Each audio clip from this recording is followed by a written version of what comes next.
రాష్ట్ర ఏర్పాటు తర్వాత మొదటిసారి జరుగుతున్న గ్రూప్ 2 ఎగ్జామ్ కు 8 లక్షలకు పైగా అప్లికేషన్స్ రావడంతో ఏర్పాట్లలో నిమగ్నమయ్యారు టీఎస్పీఎస్సీ అధికారులు. ఎగ్జామ్ టైం దగ్గర పడుతుండటంతో పుస్తకాలతో కుస్తీ పడుతున్నారు నిరుద్యోగులు. గ్రూప్ 2 పోస్టులకు రికార్డు స్థాయిలో అప్లికేషన్స్ వచ్చాయి. 1032 పోస్టులకు 8,18,000 మంది అభ్యర్థులు అప్లై చేసుకున్నారు. ఒక్కొక్క పోస్టుకు 793 మంది పోటీ పడుతున్నారు. గ్రామీణ ప్రాంతాల నుంచే ఎక్కువగా అప్లికేషన్లు వచ్చాయన్నారు టీఎస్పీఎస్సీ చైర్మన్ ఘంటా చక్రపాణి. ఇవాళ గ్రూప్ 2 మేము అనౌన్స్ చేసిన తర్వాత నిన్నటికి లాస్ట్ డేట్ అయిపోయింది. 8,18,000 మంది పైగా అప్లై చేసుకుని ఉన్నారు. పేద విద్యార్థులు లేదా గ్రామీణ విద్యార్థులకు సంబంధించినటువంటి వాళ్ళ నుంచి ఎక్కువ ఫీజులు వసూలు చేస్తున్నటువంటి సందర్భం ఉన్నది. దాని మీద ఎటువంటి రెగ్యులేషన్ అనేటువంటిది లేదు మన దగ్గర. హైదరాబాద్ రంగారెడ్డి నుంచి పోటీ పరీక్షలు రాసే వాళ్ళు చాలా తక్కువ మంది ఉన్నారు. గ్రామీణ విద్యార్థులు, గ్రామాల్లో ఉన్నటువంటి విద్యార్థులు ఎక్కువ మంది ప్రభుత్వ ఉపాధి మీద ఆధారపడుతున్నారు, ప్రభుత్వం వైపు చూస్తున్నారు. లక్షలకు లక్షలు ఫీజులు వసూలు చేస్తున్న కోచింగ్ సెంటర్లను నియంత్రించాలని అన్నారు ఘంటా. ప్రభుత్వ కోచింగ్ సెంటర్స్ అన్నింటినీ ఏకీకృతం చేయాలని తెలిపారు. ఉద్యోగాల కల్పనలో దేశం మొత్తం మీద తెలంగాణ ముందుందని అన్నారు. అలాగే టెక్నాలజీతో అభ్యర్థులకు కోచింగ్ కల్పించాలని ప్రభుత్వాన్ని కోరారు.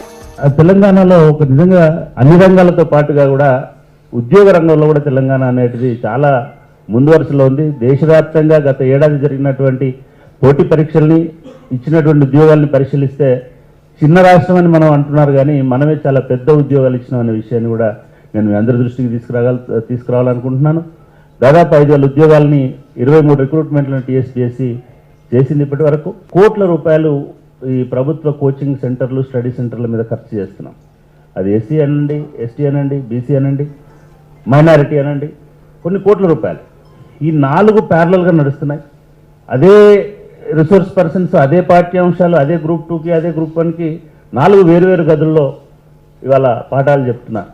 ఇవాళ సాఫ్ట్నెట్ ద్వారా ఈ 4టిని ఏకీకృతం చేసే ప్రయత్నం ఒకటి జరగాలి. మరోవైపు అభ్యర్థులంతా ప్రిపరేషన్ లో మునిగిపోయారు. కోచింగ్ సెంటర్లు, లైబ్రరీలు ఎక్కడ చూసినా పుస్తకాలతో కుస్తీ పడుతున్నారు. రాష్ట్రం ఏర్పడిన తర్వాత వచ్చిన మొదటి నోటిఫికేషన్ లో జాబ్ కొట్టాలని గట్టి పట్టుతో ఉన్నారు నిరుద్యోగులు. ఆల్ టైమ్ రికార్డ్ అని కూడా అంటున్నారు. And we are eagerly waiting for the exam. Last 3-4 months నుంచి మేము సీరియస్గా ప్రిపేర్ అవుతున్నాం. యాక్చువల్గా ఏప్రిల్లో ఉండే, అది పోస్ట్ పోన్ అవడం వల్ల ఇంత డిలే అయింది. ఇంకా ఎగ్జామ్ దగ్గరకు వచ్చేసరికి వీఆర్ ప్రిపేరింగ్ సీరియస్లీ. ఎగ్జామ్ కు తక్కువ టైం ఉందని విద్యార్థులు ఆందోళన చెందాల్సిన అవసరం లేదంటున్నారు ఎక్స్పర్ట్స్. షార్ట్ బిట్స్ ప్రాక్టీస్ చేయడం ద్వారా ఎక్కువ సిలబస్ కవర్ చేయొచ్చని సలహాలు ఇస్తున్నారు. సిలబస్ మీద ఒక క్లారిటీ తెచ్చుకోండి. అనవసరంగా రిపిటేషన్ ఉంది కాబట్టి భయపడొద్దు. సేమ్ ఏరియాస్, మీరు ఏరియాస్ ఐడెంటిఫై చేసుకొని చదువుకోండి. సెకండ్ ఏంటంటే, నోటిఫికేషన్ వచ్చిన రోజు నుండి రోజుకు ఒక 10 బుక్కులు రిలీజ్ అవుతున్నాయి.